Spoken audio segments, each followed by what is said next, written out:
Mr. Kerry Batts is a very busy man. He is a Cowboy fan extraordinaire. He's the designer of Pro Strategy Football. His latest release, 2023, just came out about a month ago. It's $19.99 on Steam. We got some Cowboy colors, some blue and silver. We got a nice little recap or a screenshot of a game here by Mr. Chris Slovic, giving a little demo of PSF. This is the 77 Cowboys at 78 Steelers. We won't spoil the ending, but you see a little bit of Tony Dorsett celebrating a touchdown right down here. Good. Mr. Staubach. So thank you, sir. It's a real pleasure and honor to speak with you today. Thank you. It's an honor to be here. As I say, I mean, you're super busy and the community is super busy. I mean, there are videos coming out all over the place. I wonder if you might, just for the record, for folks who may not have heard of the game or, just kind of really curious and haven't caught your other interviews, if you might just nutshell for our folks, who you are, your gaming history, and how you created PSF. Okay. When I was a kid, my older brother and I loved playing games, and then we played war games.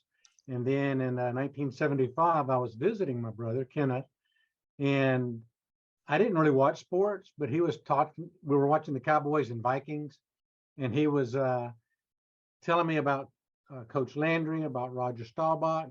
Well, then it comes down to the end. I said, well, Kenneth, they've lost this game. He said, you never know. And of course, we got to share the Hail Mary pass together, and I was hooked. So then I went off and I bought biographies of Tom Landry and Roger Staubach and became a big fan of theirs. And so Kenneth and I lived, life does that. I went to college and everything. He was 8 years older than me. And we would play when we'd get together. But then when I was 30, I was going back. I decided to switch careers from engineering to computer science. And I thought, I got to write a game that Kenneth and I can play over the distance. And so that was how it started in the in the early 90s. And then it died. And then I wound up reviving it in 2011. And it's grown. And it's grown. With me and Kenneth, it was all about coaching. Well, I've got you talked about the community. Oh, my goodness. So many of my ideas come from the community or from my beta testers. And my beta testers are also the guys that create the mods. And so we work together very closely, because like one of them this year said, hey, do you think you can add skin tone to the player? I thought, well, let me think about it. I said, if you can do this, if you can create this layer for me, then I can figure out how to dynamically add that. And he did. Like I say, my focus was always on the coaching side, but then people, the community, they've brought up, hey, can you add some more? I used to support even just a single season, but they asked me to add some career features. So that's been added. And then one of the beta testers this year came up with the idea of the highlights mode and TV studio modes. And those are a big hit, and they're my favorites. So long story short, too late probably, but is that I am a programmer. I love doing this on the side. It does take up a lot of my weekends, but it's worth it. It keeps me, out of trouble. So. Well, now that's interesting too, because it's so many of these game companies are kind of a one-man show. Yes. And it's and on the other hand, when folks talk about why doesn't so and so have a PC game or a video game, you think, it costs too much, it's too much, this, that. But you're certainly managing it, with your cadre of contributors, but you're making it happen. Yeah, and it's hard because I've got literally several hundred ideas from people. I capture them, and unless it's just a really bad idea, I capture them. I try to categorize them, and I put them. Right now, I'm using Trello. For the longest time, I just used Notes, and I've still got to. I'm going to take a month after I finish this. I'm wrapping up on 2023 here this month, and by that I mean I'm fixing a few more things. I'm adding a few more things, but really I need to cut it off so I can get working on 2024. And I've already got some great ideas from people on that, but I need to, you talk about that. I forget what triggered it, but yes, I have hundreds of ideas that I have to go through. So that's part of it, right? Is a big part of creating these games is designing. In fact, I think designing should take up more time than coding. Now, coding, you get bugs. I've got bugs, and people thankfully are very patient because they like my game, and so they're very patient and help me find the bugs. But yeah, a lot of the design stuff is already done by other people. Say, here, you could do this. Like one guy's got an idea there. I've never been interested in financials. And I'd say my community is probably half and half on financials. Half say, please don't add that. And some say, add it. So what I'm going to do is probably add something simplified and make it optional. I always, like last year, for this version, I made the ability for players to retire. Well, not everyone wants that, so it's an option. So there you go. So Well, oh man, there's a lot of avenues I want to go down here. I guess in terms of your traffic for this release compared to, I saw someone, Louis Alba, I believe, on the Facebook group posted a kind of a relic screenshot from 10 years ago. yeah. What, I mean, has it been kind of an exponential growth? Is it kind of, what is your traffic and what's your target audience? I'm a technical guy, so unfortunately I'm not very good on the business side of things, and so I don't know. I mean, I try to write something that I enjoy, so I still target a lot of the coaching and stats and realism. Thankfully, there's a group of people that know that. Now, every year I get folks that say, I didn't even know your game existed. So I really ought to, one of the reasons I want to start earlier this year is I also need to quit earlier and try to do some marketing next year, because I never did. And, you know, basically that'll mean reaching out to some YouTubers and stuff, because I don't have the budget to do real commercials and stuff. I'd say so one thing about my game is it's very broad. So some games, most games, I'd say, and I don't mean just sports, I think most games find one thing they do and they do that really well. So they focus on that. And that's the smart thing to do. I kind of am all over the place. So now with mine, you can coach, you can simulate, you can watch the game played. And by the way, those results are the same regardless whether you watch it or simulate it, because it's all done in memory. And it's actually every play. I don't just say, well, given these two, the probability would be X. No, I play the whole game in memory. So you'll get injuries, you'll get penalties and so forth, but it's so fast because it's in memory. It's in, a second. So you get folks who like to do that, but then you get folks who want more management. Then you get folks who want to do the single season. So trying to please all those. And I realized, for example, like I said, I'll probably never do full financials. And so if someone wants that, there are great front office games that they should go to. But if you want a full experience, I think if you say, I want enough front office that I'm happy, but I also want realistic game results, and I want to be able to watch the game. I want to be able to play historic games. I want to be able to adjust the rules to the rules like they were in 1944 or in the CFL, which I'm not there 100% on CFL, but I've added more each year. And some folks are asking for XFL and USFL, and I'll add what I can. Some of these rules are very esoteric and kind of hard, but I try to do that. And so one of the greatest strengths of the game is it is so broad, but that's also what makes it really hard sometimes. Interesting. And you really have to balance. I mean, talking about the good ideas, the bad ideas. I mean, the ideas that are simply, they might detract from the aesthetic or the gameplay or whatever. And I just wonder, in terms of, well, I mean, is there any thing that kind of pet peeves of yours? Say, with video games, there can be players standing around and not doing something. Are there pet peeves of yours you say, I would never have that in my game, I would design that out of the code or the visual or the functionality? And how do you kind of make your what's your decision tree on that, I guess? Oh my gosh, that's a good question. I don't know. I guess I take them as they come along, but I know one guy asked me a year or two ago if I would add some political elements to the game. I said, no, this is about playing the game. I'm not going to make it political. Why would I do that? Like I say, I don't think I will try to compete with, I can think of one game that their expertise is front office. So I don't think I'll, at least not for the next few years, I cannot imagine ever trying to fully implement. For instance, one of the things people want is the ability to trade players. I'm one guy doing this on weekends, and nights.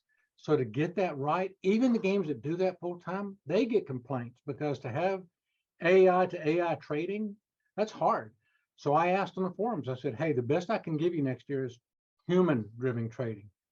90% of the people said, that's awesome.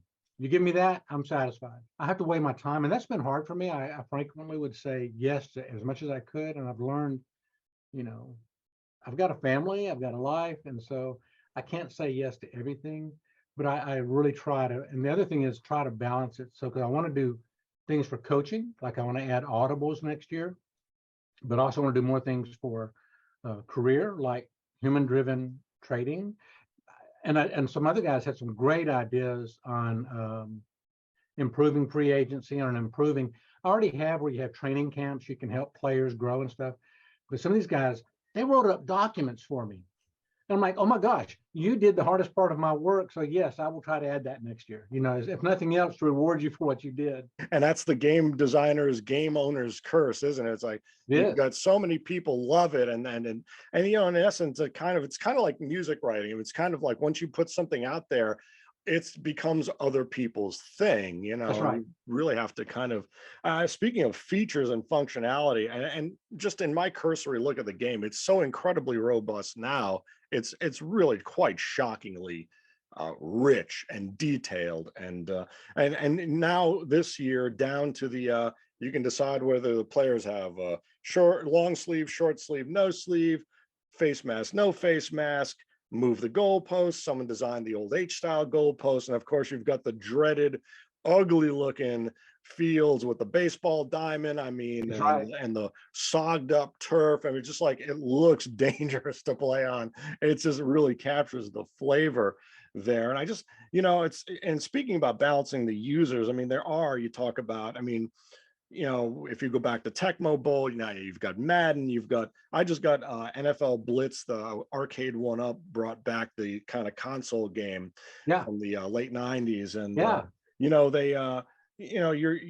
and it's a very different types of fans, it seems that's right. like, you know, I mean, somewhat, you know, they took the late hits out of the latest NFL Blitz and that whole package. And some folks are like adamant that they won't play it. That was kind of the thing.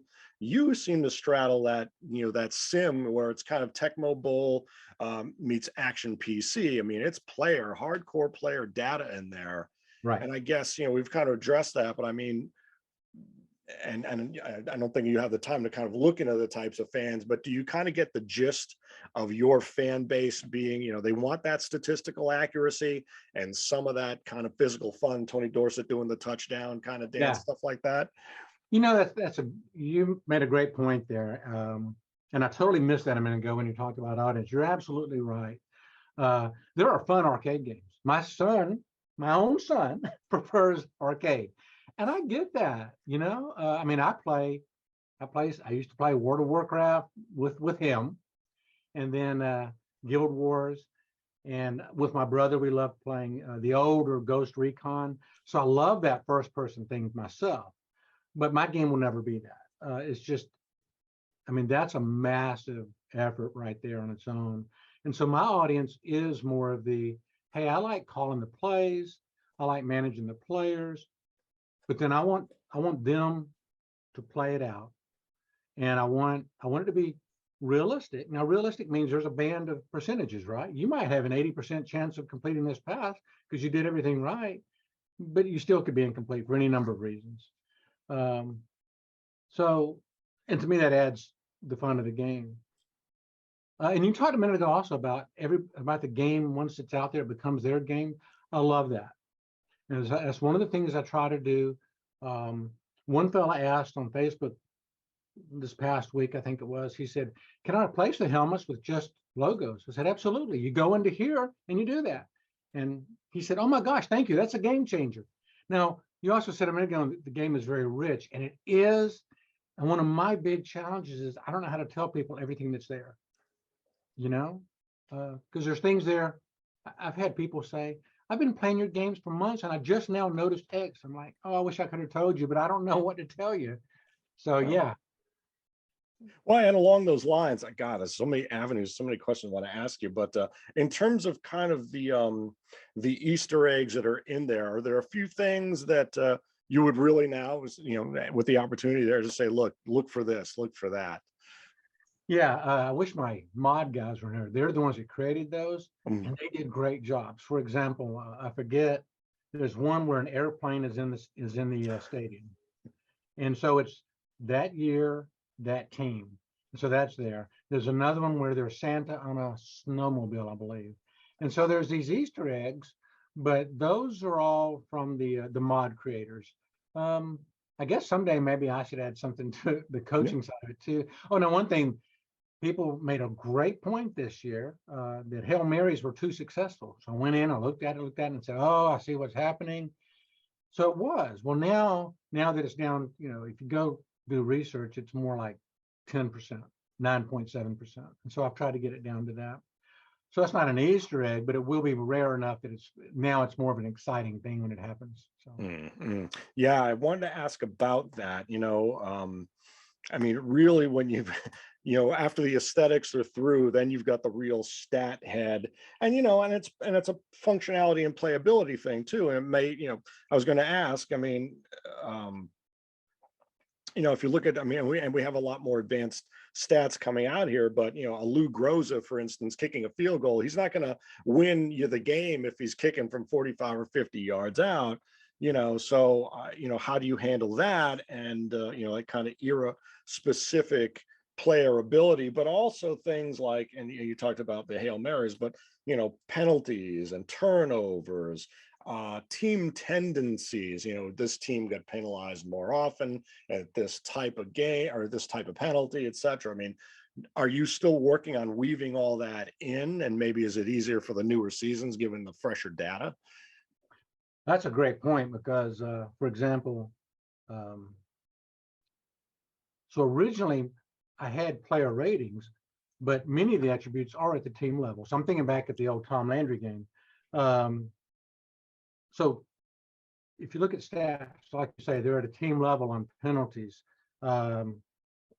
Even first downs were mainly at a team level and yardage and so forth. And so as the game has grown the last several years, people wanted me to like name the tackler. I'm like, well, I don't name the tackler. So then I had to kind of, okay, it's a tackle. It was off tackle to the right side. Was that linebacker blitzing? So I give percentages on who it could be.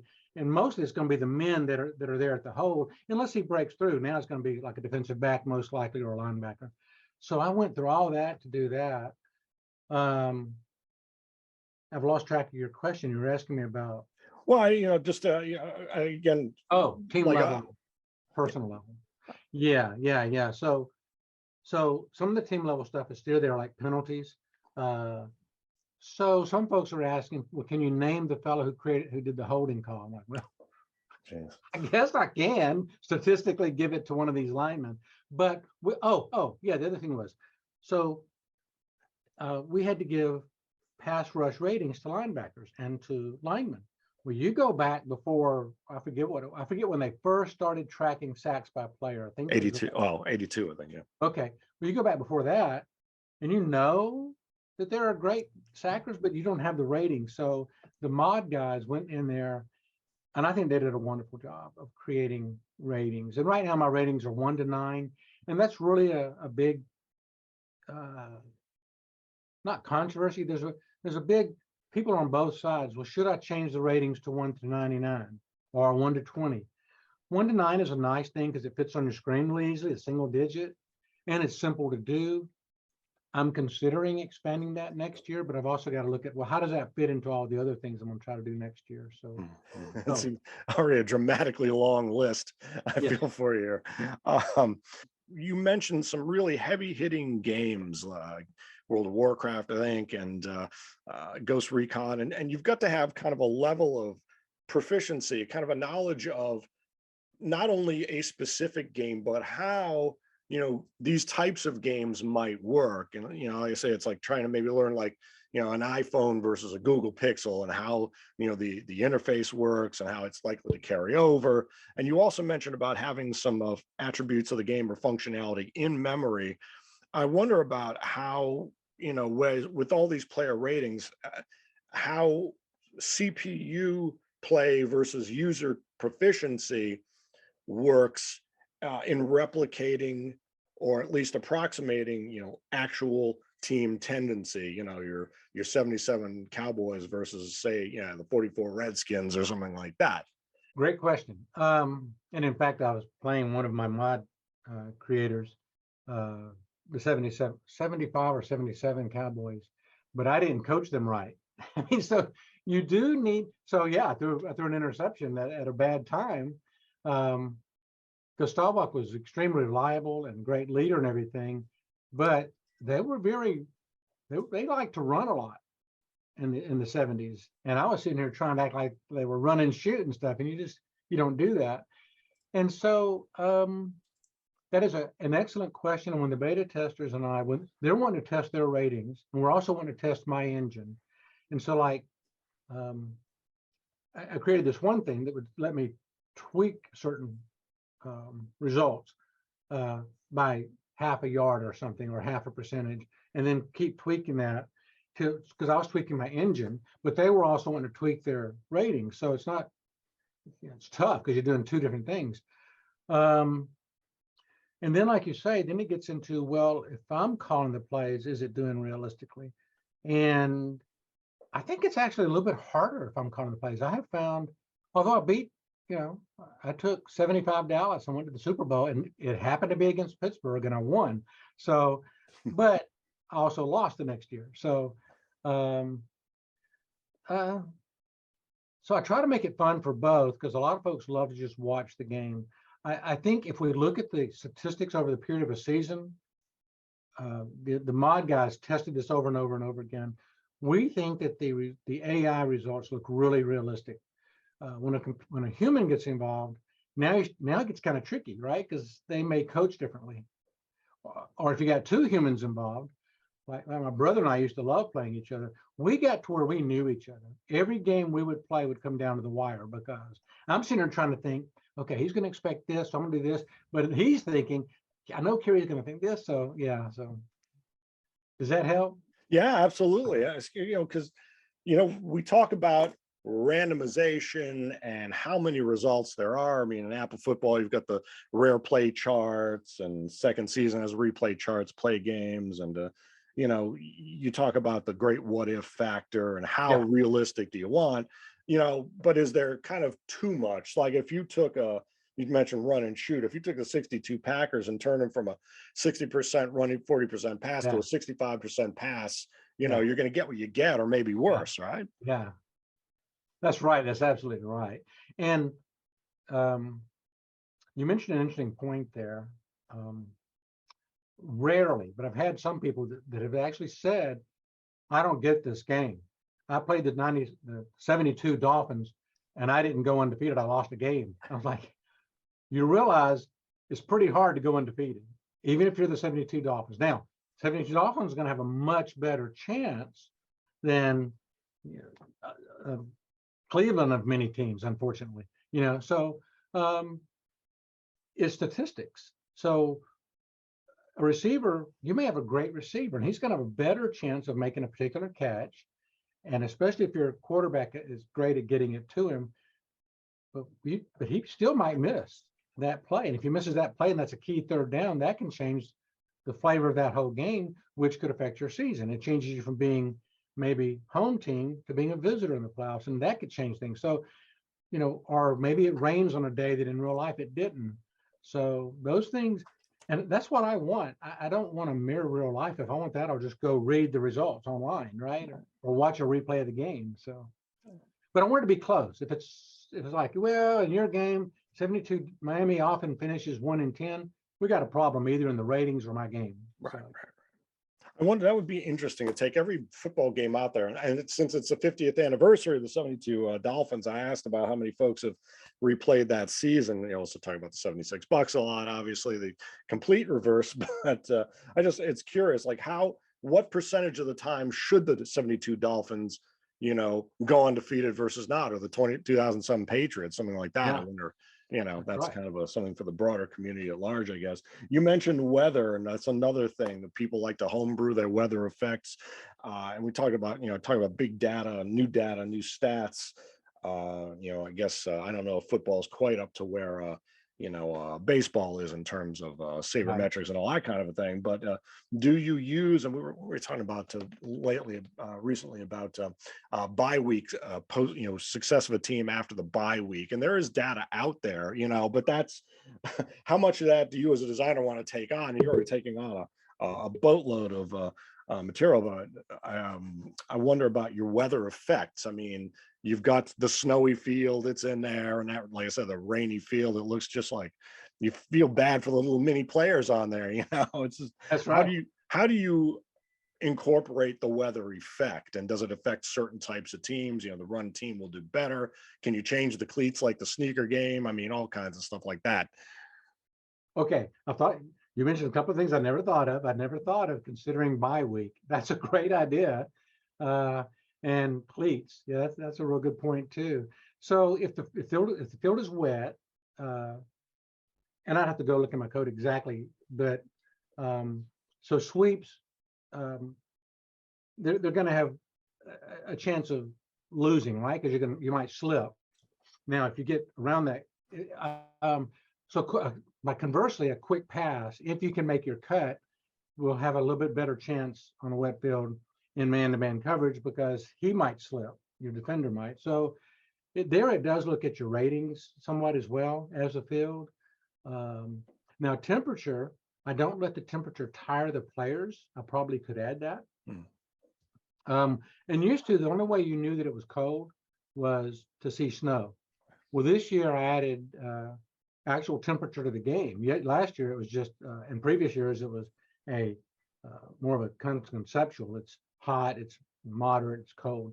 Well, now you get an actual temperature, and you may get snow, and then the field may or may not show snow, just like in real life.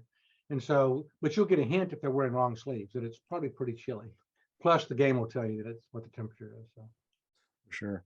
Yeah, it goes back to the kind of what the freezer bowl, the Yeah. 81 Chargers at Bengals. Yeah, I mean, and I guess also that you kind of have to weigh, the actual fact of, does it matter if the Cowboys wear blue in Miami in 1974, or is that fan perception, and how do you balance that as well in the game? I mean, do you look for a statistical basis, or do you put a little subjectivity in there?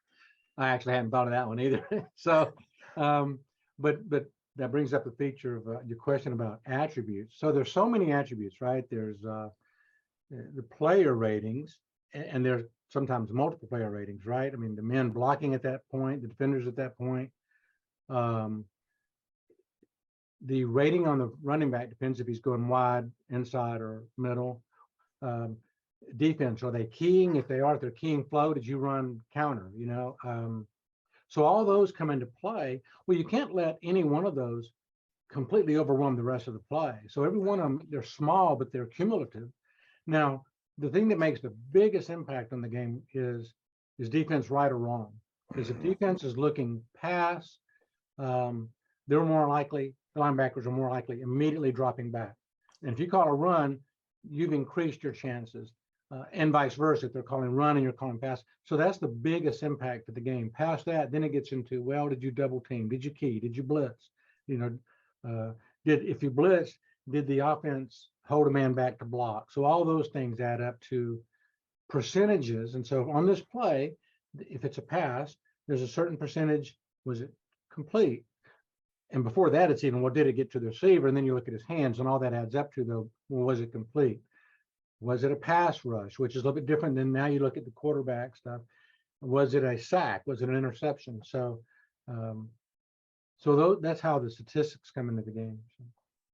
Have folks ever asked you to put in, I'm thinking like the players, they're like a Palomalu or a Deion Sanders or an Emmitt Smith. I mean, the Jim Browns, the people who like completely dominate an era or any era. Have folks ever asked you, can I have control over at least one player sometimes, a la Madden, where you take over the tackler, take over the blitzing safety or the running back, the quarterback, whatever? And would that be completely antithetical to what you're trying to achieve? Yeah, I don't think I can do that, because the way my game works is the animation is just a choreography of what the engine already determined happened. So and that makes it challenging trying to choreograph these plays. But one of the reasons I did that is because, well, I want the same results, whether you do a quick simulation or watch it played or coach it, So, so yeah, controlling the players, that'd be a different game I'd have to write. For sure, for sure. Speaking of that choreography of the videos, and I was mentioning there was a channel named called Soft Drink TV was reviewing that Sunday Rivals game by Ryan Cammons, and he said it's a fun game. The reviewers say it's fun, but it's not perfect. No game is perfect. No game can be perfect. Sometimes things don't look right. A screen pops up, Sure. or the players are standing around. I was just watching a little while ago of a 2.5-minute video of a Madden glitch where it was, I think, a fake punt or something, and the players are just milling around, and it's all funny and stuff. But how do you kind of identify? How do you look at and make sure all these guys, like, Dorsett's got the touchdown and the Steelers are walking off in shame here, so how do you kind of look at all these players and, set them up realistically? So it's pretty hard. So at the end, so what I coded many years ago, 30 years ago, was every player has a particular task, and that task will change, and that task is broken down into actions. Like his task may be to cover this receiver. Well, that action may be backpedal, and then because the receiver's cutting, now his action is to basically follow that receiver. And then once someone else captures the ball, it's now go to the ball. So what happens sometimes is because your action, because once that runner is loose in the field, every defender is now get to the ball carrier. Well, in real life, some of them kind of just stop. They're like, well, I'm too far away to catch that guy. What I can wind up with is 8 guys getting on there. But I think it's fine. No one's complained about that. I do have a glitch in my game that right now, it's so rare, and I may have fixed it because some guys gave me some feedback. I hope I fixed it. And I think it was tied to a specific formation and a specific play, which is all, hard to find, but that's exactly how you find them. I ask guys, and one of the things I added a few years ago was play by play, so that now you can save that to disk. And so these guys will tell me, hey, this happened, and here's the play by play. So I can go into my game and I can set that up and watch it in the debug mode, and I go, oh yeah, I see that, or I don't see it. So yeah, the choreography is tough. And when I added new features last year, that made it even tougher because all of a sudden I've got new positions in there that weren't in there. So that took some tweaking. One of the things I want to do more next year is improve the AI even more, because the AI is good. It's funny. I'll get some people to say the AI does stupid things in the last 2 minutes sometimes. It does. And so do real coaches. But yes, it does. I admit it. And so but it's far better than it was 2 years ago. So, and they admit that. And other guys say, I have real trouble beating your AI. And I'm like, I like hearing that. You want, by the way, it never cheats. If anyone ever asks, and I've had people ask that, I'm having trouble beating your game. Is it cheating? I said, no, because I like to play it too. And as a computer programmer, I think it's lazy to write cheating into a game.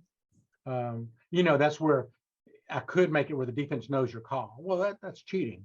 So instead, the defense looks at what do I expect them to call here? And so you do have a chance of trying to trick the AI.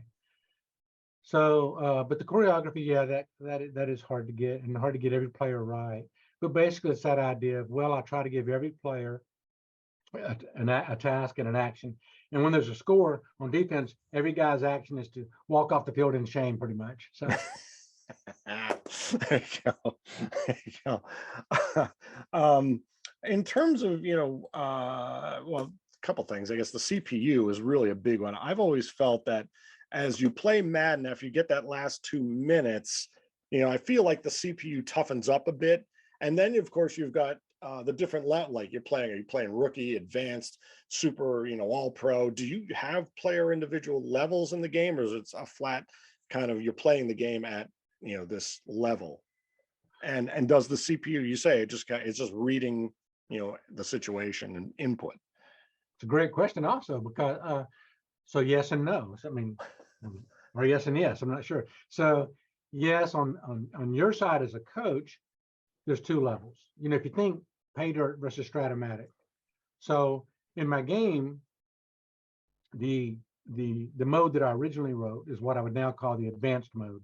On offense, I can change any part of the play. I can set the formation. I can set, is it strong left or right? I can set, if I call, say I call medium pass, I can pick my primary receiver. I can pick all the routes. I can tell people to stay in the block. If it's a running play, I can choose the running back and which side he's running to. And is it a counter? Is it a trap? Is it a off tackle? So forth. So you can do everything, which I like that because you literally have hundreds of plays at your fingertips. And doing that in a playbook to me is, I've tried doing playbooks and some people want them, but to me they're hard because now I've got to go find it. Here I just changed one or two things and I've got a whole new play. So, but now casual play is more like I turn to my assistant, my offensive coordinator or my defensive coordinator, and I might say, I want you to run an inside run. And that's all I say. So that's kind of like the old Paydirt. Now he will go, okay, I want to line up in brown, strong right, and I want to run counter left to my halfback. So that's what shows up on the screen now. So from a human perspective, yes, there's two levels, but computer, I've never done that. I'm not sure how I would make the computer. I guess what I could do is add a factor that says, well, if you're playing the computer and he's not as smart, maybe there's a higher chance of him being wrong. I don't know. I've never even thought about that. So we talked about the coaching aspect in terms of kind of individual players and personnel packages. You know, in APBA, they started using V ratings to give to whatever level it's actually research, you know, the level of, you know, this guy's better on the pass versus the run. I mean, there are certain people, you know, Dexter Manley has pretty good pass rush or something like that, you know, and you can assume that a guy like Jack Ham plays the, you know, or, you know, Chuck Howley plays, you know, whatever. But I wonder, you know, in terms of say, you know, say 3-4 of the 80s versus a 4-3 prior to that, or, you know, post 80s. I wonder if, you know, do you incorporate some of that element? If I tried to run, well, you know, actually in the 70s, you know, the Cowboys were facing, you know, the 3-4 Broncos, or the Steelers faced the 3-4 Oilers. Does some of that personnel package on defense factor into the right or wrong? You know, if you call the wrong personnel package, does that impact the outcome of the play? So I look at the formation, but I don't look at the, I've considered, and I think I may add this next year because I've been thinking about something along those lines. And there's several facets to what you're asking. So remind me to come back to the question about packages, but on the 3-4 versus 4-3, right now you can call either defense. So if I'm a 3-4, I have that as being better against outside runs, for example, because you've got, you know, two outside. Well, I guess you have two either way, but with those four linebackers, and the 4-3 is very good. And in 4-3 you can shift it. I don't have shifting right now in a 3-4. I guess they do it, but I've never added that. But so you have the freedom to call both, and there's no penalty. Now the personnel are in there. So if you've got three really good linebackers and you shift to a 3-4, that fourth linebacker is going to be whatever he is. But that does, okay, so that brings up 2 points. One is I have considered maybe, because there's a new phase now at the beginning, especially in career play. So at the beginning of your season, you can change the rules and you can change the names of cities. So if I'm playing a career over 10 years, in team 2, they might be, you know, St. Louis, and then in season 3, they might be Arizona. And if you go back and look at those games from season 1 or 2, they would say St. Louis, and then they'd say Arizona. So I've got that in the game. What I don't have is you can't change the league structure yet. Add teams, move teams. I might be able to add that next year, because then that would let you, you know, play longer, right? Because you can also load real schedules based on the number of teams you have. So we have all the real schedules from real life available. But one of the things I thought about doing is during that phase when you can change rules and everything else, lets you designate, do I want to be primarily 4-3, 3-4, or balanced? And the way I think I would do that is say, well, if you're primarily 4-3, then maybe you get a slight bump up if you're playing in a 4-3, and a slight, very slight, you know, all these are slight bump down if you're playing a 3-4. If you play balanced, it's like today's game. You can do both, but you don't bump up or down. And then if you pick 3-4, it'd be vice versa. So I may add that. That would give a little bit more personality to the game, a little bit more flavor to it. And then packages. So currently, there's two packages in the game: your starters and your bench. And I have not yet. I told you I've got hundreds of items, so I have not yet. One thing I want to do is, if the AI is leading handsomely in the late in the fourth quarter, they ought to bring in their bench. A, to give them some experience, and B, you don't want to risk injuries. So I don't have that in there yet. But I mean, as a human, I can switch that. I can switch any player I want at any time. I can rest him. If you turn on automatic resting, if he gets tired, the AI will swap him out for you and bring him back when he's rested. But I thought about what you were just saying a minute ago, because one of the problems I have right now is if you switch to a nickel, then it keeps your two middle linebackers in there. When really, well, what if my two outside linebackers are my best linebackers?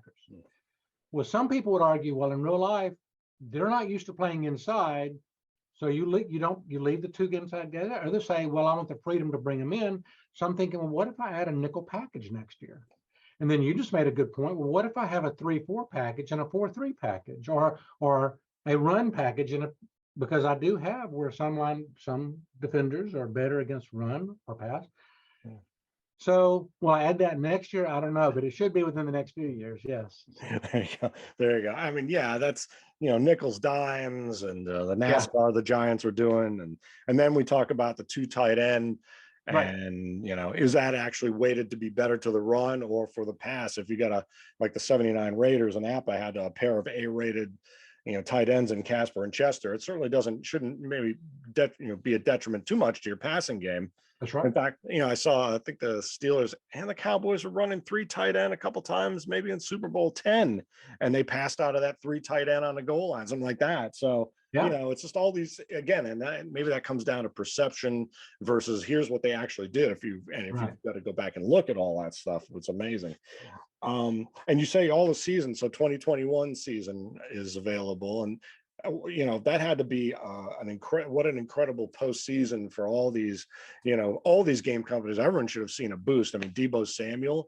I mean, what has there been a season that you look forward to coding, or a season that you love to play more? Oh, me personally? Yeah. Well, me personally, I guess it's nostalgia, because it was very special to me and my brother. I played the 70s, 75 to 79 when Staubach was there. This year, and I haven't had time to play my own game much, so I want to go back and I want to take 72 and 71 even, and play with the Cowboys, because it'd be challenging. I also like some of the teams of the 60s, both the Cowboys and Green Bay. And I mean, I hate to say it as a Cowboys fan, there are teams that I like the Steelers in, and it'd be, so yeah, I'm more nostalgic. I'm more like teams from the 60s and 70s. Interesting. So I was going to ask you then, of all the three, the most successful Cowboy eras, the late 60s, Meredith, or Staubach, 70s, and then the 90s, the triplets. I mean, that kind of of all those three, which are like the ones that are like really, is it the 75, the 70s? Yeah, it's the 70s. Yeah. That's very, like I say, that's when I started, and then also I was a big fan of Staubach and Landry, and then like just the nostalgia of me and my brother. We played Paydirt. I can't tell you how many times we played 77 Cowboys in Denver, and every time, like I say, I guess he and I just knew each other. Every time he'd come down to the wire. So sometimes we play 78, Steelers and Cowboys. So. Yeah, for sure. Yeah, I remember that 77 Super Bowl very well. The first indoor Super Bowl. I bet a friend of mine that the Broncos, I bet him a dime the Broncos would win. Oh my God, poor Craig Morton, man. I know, and I like a little bad. Yeah, I like Craig. I mean, I read about him coming off the bench. I forget, some best, it was the best comeback in history of someone coming off the bench or something like that. And he did phenomenal. I can't remember the game, but but I like Roger better. So there you go. So There you go. There you go.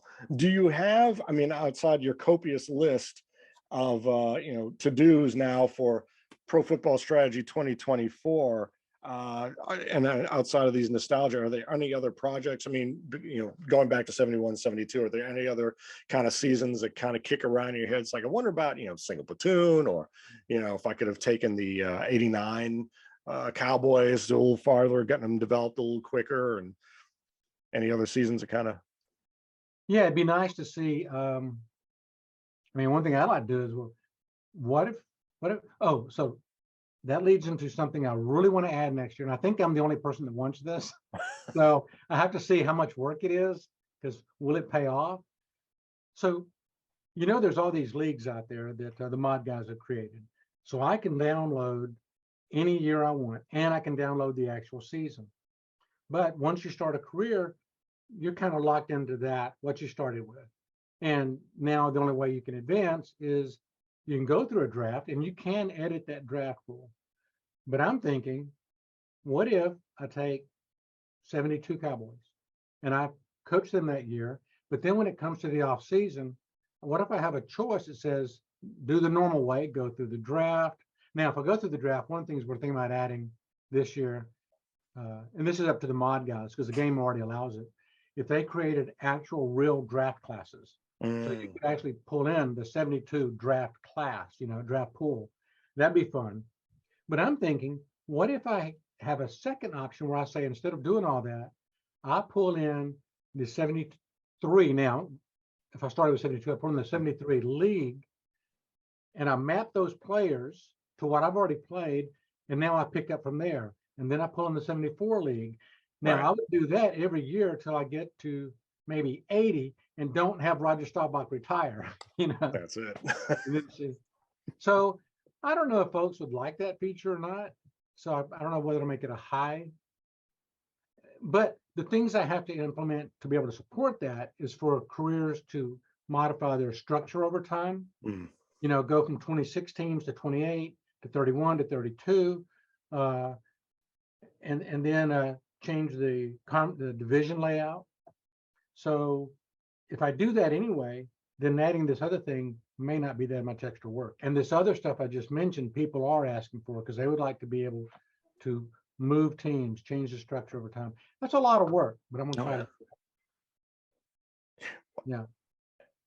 In terms of, speaking of year to year, and that's the old question, if I took, say, one of Glanville's run and shoot teams in the late 80s and played and put them up against, I don't know, the 52 Lions, I mean, you've got such a disparity. Is there any chance, do those teams really play? I mean, you've got 4 receivers versus a basic, you might have a nickel at that time. I mean, maybe Night Train Lane or somebody in there, Larry. But I mean, is there any chance, or is it statistically so weighted for the run and shoot team that's geared to just decimate any, kind of stuck in the mud defense? That's a great question. And that's one of the things I've actually asked too, because I haven't tried it yet, but I've asked, but a lot of folks in the forums have.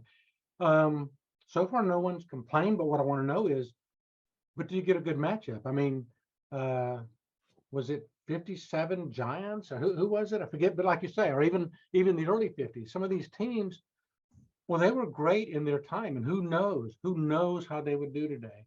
And they might have such a pass rush that, of course, short passes would still probably rip them apart, but who knows? And so I think it's fun to think about. And maybe what that team would do is have 10-minute drives and we're down the other defense so much that they still could win. That would be a great thing to try, and I'd like to see more of that. And that is, like I say, one of the things I want to do is take a break between finishing up 2023, starting in 2024, to play my own game some. Now, I was going to play it in the 70s, but I think I want to try some of these things and see, well, what happens? Because I've asked, well, should I add tweaks? Should I add era tweaks to the game? And so far, everyone said, no, I don't think you need to. So that bodes well. We'll see. It's always that question. I mean, if they didn't outlaw the slap that Deacon Jones used, or the Mel Blunt, add the Mel Blunt rule. I mean, who can That's and we were right. talking to someone, can you play single wing? Could these guys today play, even though they're bigger, faster, stronger? I mean, we had a Bronco Nagurski. He was a pretty big guy, or Marion Motley could possibly do some damage to guys today. I mean, who knows? Yeah. Anyway, do you keep a database now that you've been doing this? Do you keep a database of kind of outcomes as you play test, or you gather that information from your community? Do you kind of look at the broad data and say these teams are more successful, these types in their era, the 14, the teams that went 800 or perform pretty much close to that versus the 14-2 or the 2-14s, or is there kind of like the proverbial bell curve that's borne out by data of your game usage? Another great question. And so I'm glad I have these beta testers and mod creators, because I'm so down in the weeds, just, so basically I let them go do that. And so, for example, one of them, Lee has done tremendous work, and he wanted me to add a new, so in the game, they had me add a few years ago, attribute called run usage and pass usage. And on run usage, it might be primarily halfback. It might be both backs. It might be, I want to sub my backs. And then it was, well, I run my quarterback sometime. And Lee said, well, look, now that I'm getting back in the 40s, those quarterbacks ran a lot. And so he said, can you add a new value for this attribute where it's heavy quarterback? And I did. And he said, no, I want it even heavier. so now, yeah, so now they run even more. And he says he runs lots of these simulations, and he said the results are dead on. So that kind of work I mainly leave for the mod guys, because for me to chase that, I think it's a great idea. And I've thought before, well, if nothing else, I need to get one fella on a tangent from that. One of my users on his own has started calculating, well, what are the chances? And of course, there's so many factors, but basically, how does the defense being right or wrong affect the average? And he came up with a certain average. And then if they're wrong, it's a certain average. He said, this looks really great. I said, well, you let me know, because you're doing great testing. You let me know if you think I need to bump something up.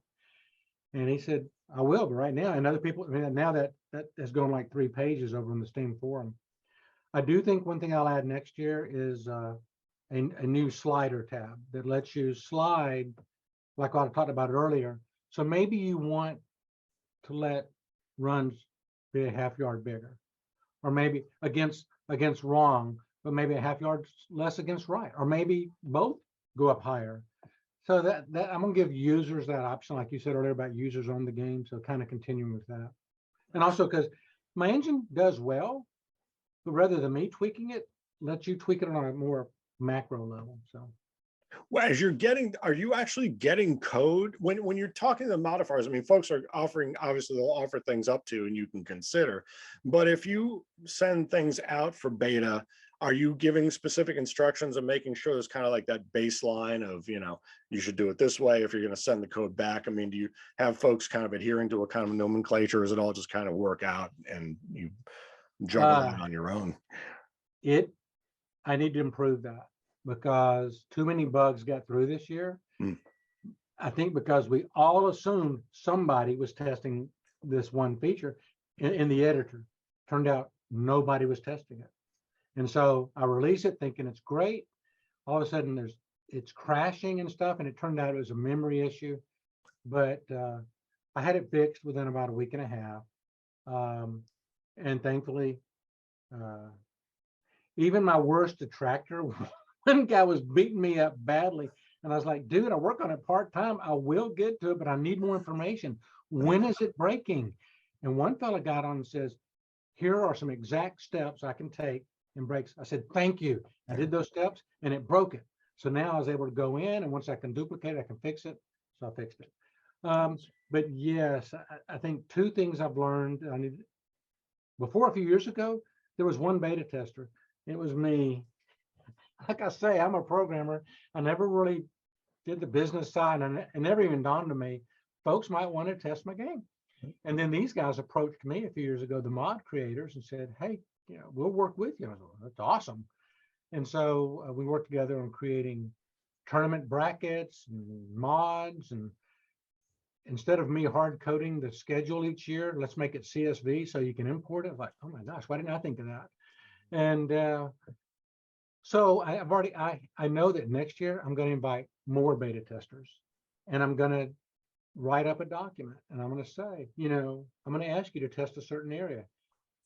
And if not everyone wants to test that, then I need someone to step up, at least a couple of you step up and say, I will test that. And also, most of my beta testers are not really on the career side. One guy is, and he's awesome. His name is, I'll give you his Steam name, it's Red Wolf.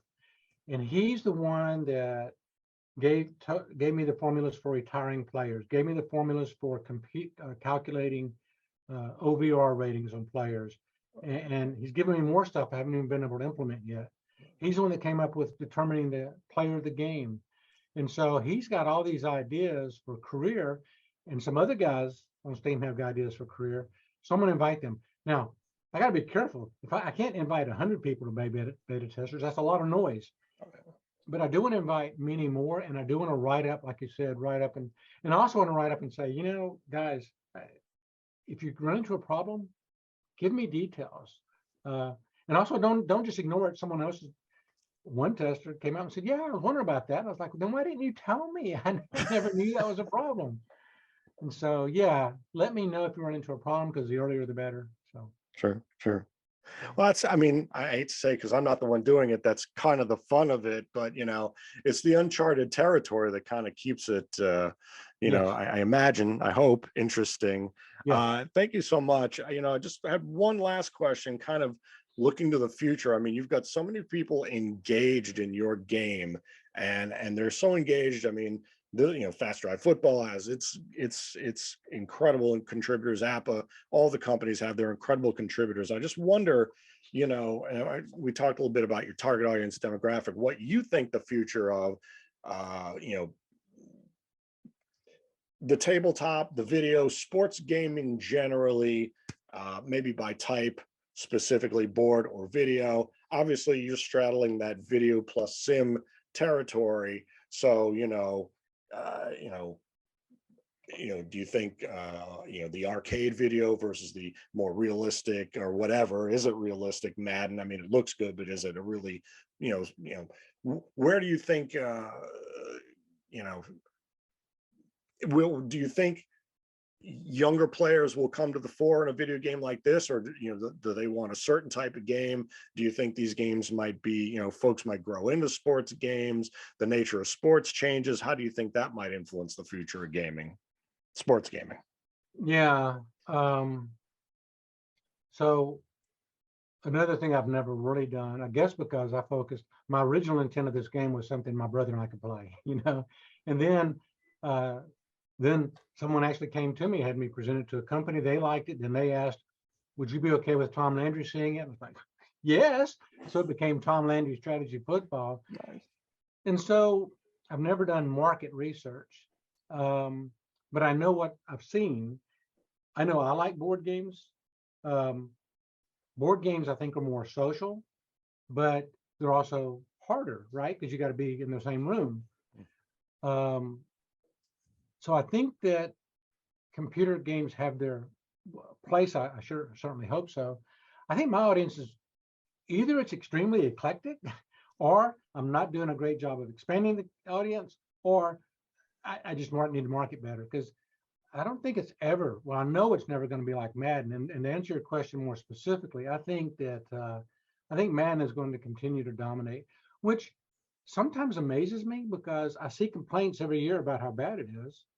The bugs, the non-realism, the pay to win, and yet they're $1 billion company, and so it is attracting people, and that's fine. I feel like I'm never going to compete with that. Even if I tried, I couldn't. They look at their team versus me, but also it's just a matter of desire. I like what I'm doing. I have a passionate group of people that help me with their suggestions. I'm sure that APBA and front office football and some of these other games, they also have the same. I think it's nice that there's room for all of us, because every one of these games has its strength.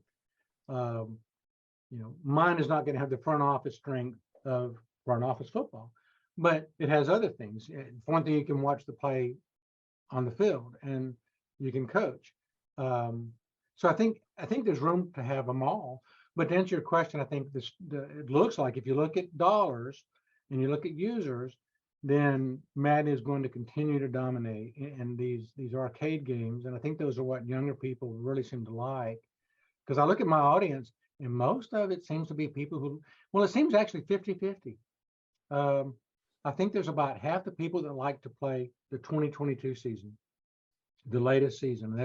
They follow, and then about the other half is spread out over the previous 40 decades, four decades. And so, but it's what I like, and I guess that answered your question. Long-winded as usual, but No, it's perfect. Thank you. That's yeah, it's very much a moving target, but thank you for such a great game. You've certainly captured the imagination of a lot of folks. So congratulations on this release, and folks look forward to many more. Thank you so much for your time and your insights.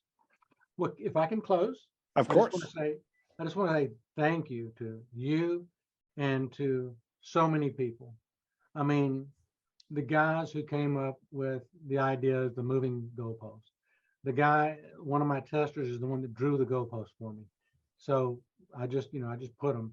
And then the mod creators. And so I just feel really blessed and really fortunate, because without all these other people, my game wouldn't be nearly what it is. And I like coding because it uses both sides of my brain. I get to be creative, but also analytical. And so I just feel really grateful. And like I said, I said a minute ago, I'm never going to be up there with Madden. I'm okay with that. I love where my game is. And I worked with Coach Tom Landry, and so, and I've had fun games. I've lost too many games to some of my beta testers, so I need to find a way to beat them. So, but yeah, so I'm very fortunate. And thank you again for your interview.